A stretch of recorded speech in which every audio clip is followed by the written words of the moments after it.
Assalamualaikum warahmatullahi wabarakatuh. Waalaikumsalam warahmatullahi wabarakatuh. Selamat pagi dari kelas 12. Kita pakai sebentar ya. Selamat juga Bapak. Sampai pulang. Ya, ngopi-ngopi. Kami dari Universitas Surabaya dari ilmu politik, kami mendapatkan tugas untuk melakukan awareness masyarakat, melakukan sosialisasi kepada kelas karya mengenai kesetaraan gender dalam dunia pendidikan dan tentunya kebetulan ya. Namaku Atta Raffi Asmarevi, kalian bisa panggil Raffi atau Kak. Kak Gaji. Hai Kak Febi.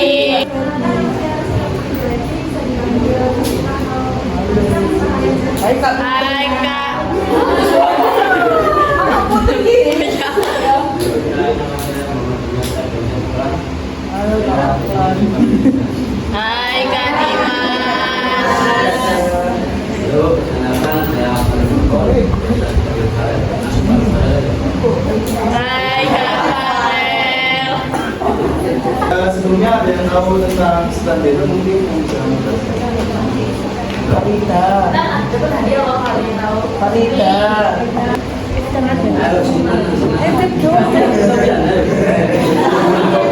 Hai Kak Farel. Bisa. Gak Pak Isa itu Pak. Kita panggil dulu ya.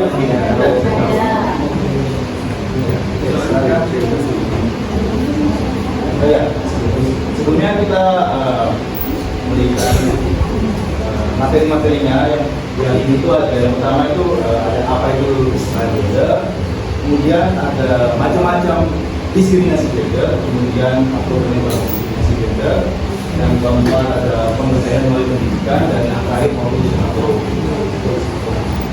kesimpulan. Baik, silakan kata Aku akan menjelaskan apa itu kesetaraan gender. Kesetaraan gender biasanya diartikan sebagai perempuan dan laki-laki yang menikmati kesempatan, hak dan tanggung jawab bersama di semua bidang kehidupan. Namun, serupa dengan semua konsep lainnya, kesetaraan gender dapat digunakan dengan cara berbeda dan menyampaikan fakta yang berbeda. Contohnya, istilah gender mengacu pada attitude dan kelompok ekonomi, sosial, dan unsur budaya yang terkait dengan jenis kelamin laki-laki atau perempuan. Biasanya ada pria dan wanita menghadapi ekspektasi yang berbeda tentang bagaimana mereka harus berpakaian, berperilaku atau bekerja. Dan juga ada hubungan antara laki-laki dan perempuan, baik dalam arti keluarga, tempat kerja, atau ruang publik, juga mencerminkan pemahaman tentang bakat, karakteristik, dan perilaku yang sesuai dengan perempuan dan laki-laki. Nah, di sini ada beberapa jenis diskriminasi. Yang pertama ini ada marginalisasi. Marginalisasi adalah upaya pilihan atau pilihan akibat perbedaan jenis kelamin yang mengakibatkan kemiskinan. Hal ini menyebabkan HMBK kaum meninggalkan semakin terus sehingga mereka tak punya kesempatan berbakat. Jadi di sini biasa rata-rata perempuan ini dididikan dan tidak diberi kekuasaan atau tidak diberi hak untuk menyuarakan pendapat perempuan. Terus yang kedua ada subordinasi. Subordinasi merupakan anggapan yang menyatakan bahwa suatu cara yang dilakukan oleh satu jenis kelamin berbeda dari yang lain. Dan hasil suara dan dorongan yang dinomorkan itu cenderung tidak benar dan tidak dapat benar. Dan yang kedua yang subordinasi ini perempuan itu dipandang oleh para laki-laki. Jadi kalian yang perempuan ya bisa itu menyatakan pendapat kalian akan tidak dipandang. Ini paling banyak di perusahaan-perusahaan yang sama. Terus yang ketiga stereotip ini merupakan penilaian atau prasangka terhadap seseorang yang didasarkan pada karakteristik tertentu. Misalnya dapat bahwa perempuan cocok mengurus rumah tangga dan anak dan lain. Jadi yang kita ini maksudnya perempuan ini saya dianggap lebih cocok untuk di rumah saja apa ya gitu ini. Terus yang keempat kekerasan ini terhadap perempuan Flores sangat jujur, tidak diskriminasi. Dan itu yang sering terjadi dan sering terjadi. Kekerasan ini dapat dari secara psikologis, seksual, fisik maupun ekonomi. Nah mungkin ini yang biasanya sering yang di lingkup SMA kekerasan paling sering mungkin di seksual. Ya. Masih pada usia karena ada sementara dalam posisi ini perempuan yang banyak mendengar perempuan bahkan akan tidak banyak hal yang kemudian yang kedua ada pendidikan. Akses perempuan terhadap pendidikan masih berdebat berdasarkan kami karena kita mendapatkan pendidikan yang setara dengan laki-laki. Lalu terdapat dalam perusahaan yang akan memperoleh masa yang paling sejahtera. Kemudian yang ketiga ada perlindungan hidup. Berdasarkan penelitian dari tahun 2008, perempuan maupun laki-laki 23% dinikmati laki-laki. Dalam rumah tangga, kekerasan dalam rumah tangga, pelecehan seksual, pernikahan anak, dan pembunuhan. Hal ini menghalangi perempuan dalam melaksanakan profesi hidup sebagai para pekerja. Kemudian yang keempat adalah kesetaraan gender. Banyak sedikit negara yang memberi perempuan atas jabatan yang sama dengan laki-laki. Padahal menurut di dalam anak kerja tidak disimpang, maka hal ini akan memberikan efek berguna yang positif terhadap tenaga kerja terhadap kehidupan secara umum.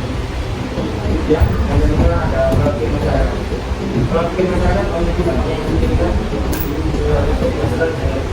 cara masyarakat menemukan perbedaan antara laki-laki dan perempuan memainkan peran dalam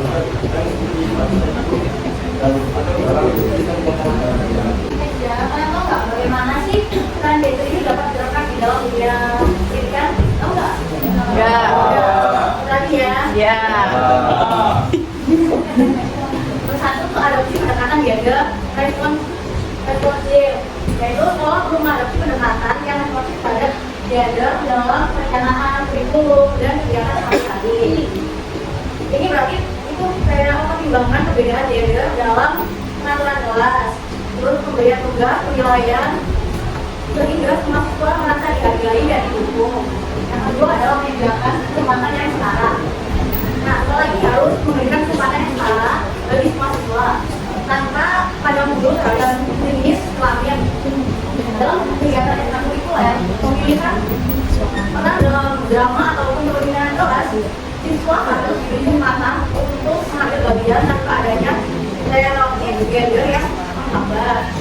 Yang ketiga adalah mencegah pelecehan dan kekerasan gender.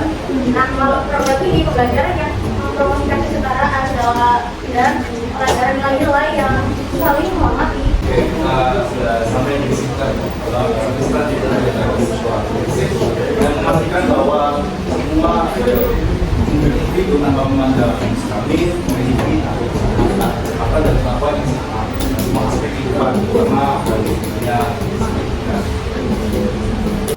Contoh marginalisasi yang ada di masyarakat sehingga menyebabkan kemiskinan itu bagaimana? Lalu kok marginalisasi bagaimana? Masyarakat atau lingkungan sekolah, kuliah,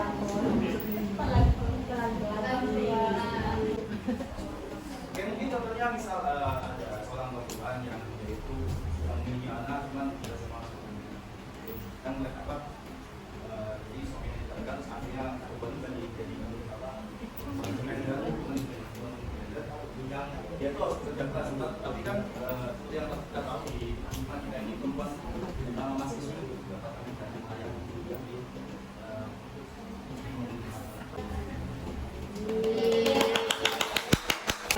Ayo yang laki-laki kalau nanya lain beda pola pikir masyarakat pola pikir masyarakat mungkin dari masyarakatnya mungkin dari pemerintahnya bisa melakukan sosialisasi tentang